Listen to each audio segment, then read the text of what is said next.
Hello everyone, I am Surrendel the Awesome, and I'm back, and I'm ready to look at some more r/StuffMomGroupsSay. But before I get started, make sure to like, comment, subscribe, and if I can't convince you, perhaps this picture of my cat will convince you. And, random fact about my cat society is that his rent is so high that even Elon Musk couldn't afford it. Without further ado, let's get into this. So his first post here says, "This might be the worst one I've seen." And this person here says, "I am 15 weeks with my fourth. Long story short, at 10 weeks, I got the sickness, which caused me to become paralyzed. I ended up in the ICU/hospital for 15 days with heart failure. My heart function recovered, and I'm recovering at home now. Before I left, the OB doctor said that since my heart was functioning with a normal range, I was no longer technically high risk." Okay. I'm no medical expert, but if I was in that situation, I would not be ruling that out. In fact, I would kind of be still keeping you at the high risk and very much make sure that you're okay with regular checkups and that kind of stuff. How much do I want to bet that the doctor did not say that? Anyways, this person goes on to say, "I have been planning a free birth, and I still want a free birth." I'm not sure that's safe, considering what we have just learned. Anyways, this person goes on to say, "But I also want to be sure that both the baby and I are safe in my head as long as I have a good cardiologist." Well, clearly not.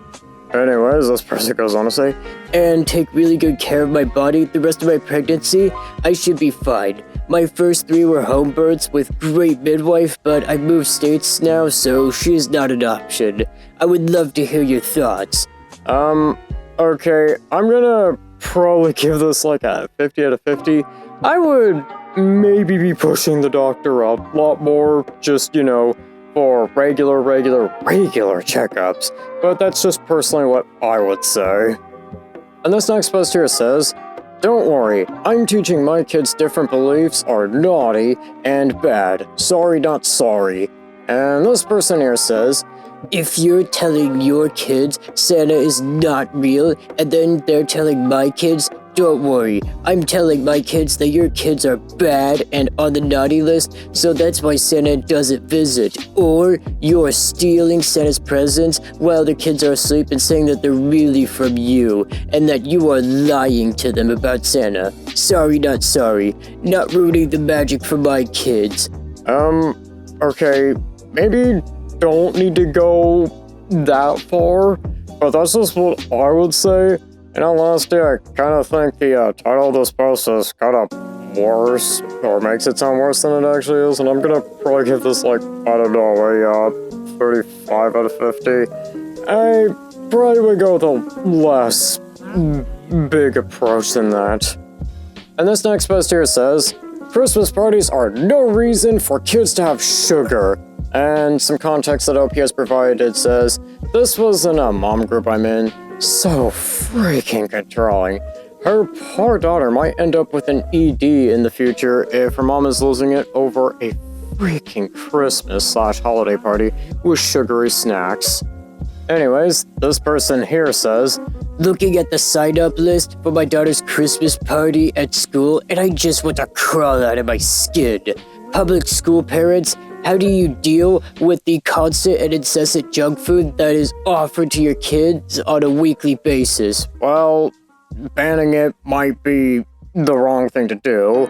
I mean, yeah, it's not good for you, but banning it is kinda not really gonna solve the problem. If anything, that's just gonna make the problem worse. But I feel like maybe limiting it would be a better approach to it. Anyways, this person goes on to say, "I feel like I'm fighting a losing battle against the school and all the other parents who don't see anything wrong with junk food being fed to kids at any time. If it's not a holiday party, it's someone's birthday party in the class, or the class was well behaved so they get a pizza party, or it's Snow Cones Friday, etc, etc. For Halloween, they had a party. I brought meat and cheese tray and sliced apples and apple cider versus the candy and punch that was bought, and it was barely touched, so that was a big waste of money. I wish I could homeschool solely for this reason, but we aren't in the place to do that right now, nor do I know if I am suitable for homeschooling. I have had countless talks with my daughter about food choices and self-control, and why we eat certain things and why we don't, but she is a kid. She's going to want to eat the sugar and pizza.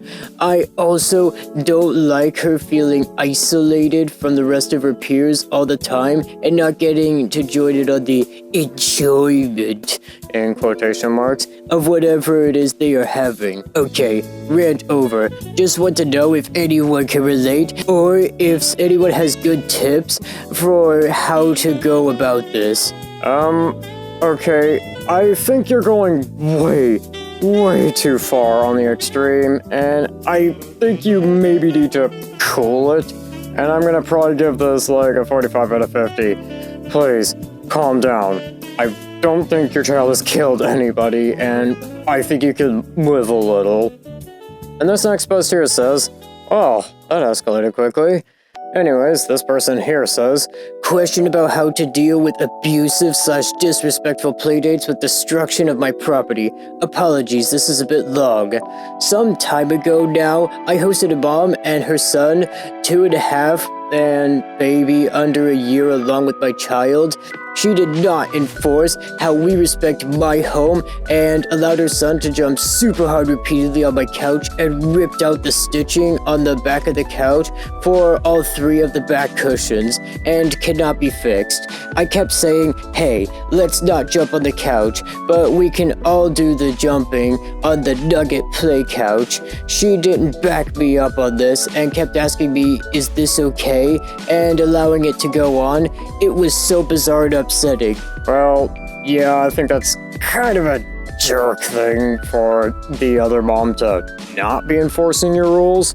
Anyways, this person goes on to say, her son also banged as hard as he could on the TV multiple times and it broke the volume for good. My child doesn't have these types of issues, so the TV isn't fenced off. She didn't intercept the banging multiple times and basically allowed him to trash my apartment. She giggled and said that her husband can pay for replacing everything. Yeah, at that point, I really don't think she's that great of a friend. Anyways, this person goes on to say, she then, at our next playdate, wait, you had another playdate with this person? I think at that point, I'm not really having as many playdates after that. Anyways, this person goes on to say, at their house, drugged my drink. Okay, that escalated quickly. It had some sort of crushed white pill in it because I noticed flecks. I took a break from seeing them for a while. I mean, I think after that, I would probably be taking a bit of a break for a little longer than just a while.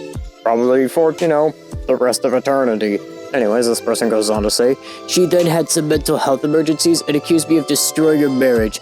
I have never done anything of the sort and always deferred to her for communication. I have been in touch with her husband in regards to drugging my drink. He believes me. Okay, how do you know that she drugged your drink? I mean, I feel like that's a bit unbelievable. I'm not saying it is 100% out of the realm of possibility, but what I'm saying is, it may not exactly be she drugged your drink, it could probably be something else.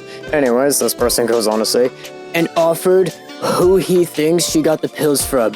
He agreed it would be no issue to replace the couch, and he had no idea how horribly she treated me. The entire thing was incredibly traumatic for me. I genuinely thought I was good friends with his wife and had no idea she actually deeply hated me. I am still so confused why she was pretending to be my friend.